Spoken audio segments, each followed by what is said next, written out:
Sunday தானேன்னு சொல்லிட்டு மெதுவா எழுந்து வந்து பார்த்தா, ஹால்ல எல்லா டாய்ஸும் கீழ போட்டு அட்டாக் பண்ணிட்டு, என் ஹஸ்பண்டும், என் பொண்ணும் எங்கேயோ கிளம்பி போயிருக்காங்க. சரி இவங்க வரத்துக்குள்ள நம்ம சும்மா ஏதாவது படிக்கலாம், ஃப்ரீயா தானே இருக்கோன்ட்டு படிச்சுட்டு இருந்தேன். வ்ளாக்லாம் பார்த்துட்டு இருந்தேன்.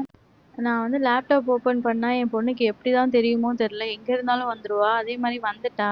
வரும்போதே வடை வாங்கிட்டு வந்தாங்க. சரின்ட்டு அந்த வடைய சாப்பிட்டுட்டு இருந்தேன். ஆக்சுவலா டயட்ல தான் இருந்தேன். சரி சண்டே தானே அப்படின்னு சொல்லிட்டு வடை சாப்பிட்டேன். அப்படியே என் ஹஸ்பண்ட் வந்து வடை தான் சாப்பிட்டியே, டீயும் குடிச்சிருன்னு சொன்னாங்க. சரி இன்னைக்கு சீட் டேவா மாத்திக்கலாம் அப்படின்னு சொல்லிட்டு நானும் டீயும் குடிச்சிட்டேன்.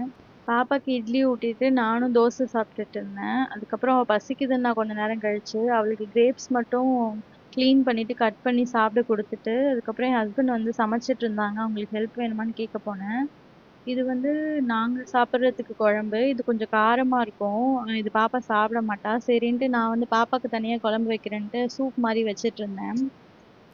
இதுல வந்து பெப்பர் மட்டும் தான் போடுவோம். மொளகாத்தூள் போட மாட்டோம். இது பாப்பா குழம்பு மாரி சாதத்துல போட்டு குடுத்தா சாப்பிடுவா. இது கூட மட்டன் பீஸ் வச்சு குடுப்போம். அப்புறம் தூங்கி எழுந்து இவ பேய் படம் ஒண்ணு பார்த்துட்டு பக்கத்து வீட்டு பசங்க கூட சேர்ந்து ஒரே ரகல பண்ணிட்டு இருந்தா. இப்படியே சண்டே போயிடுச்சு.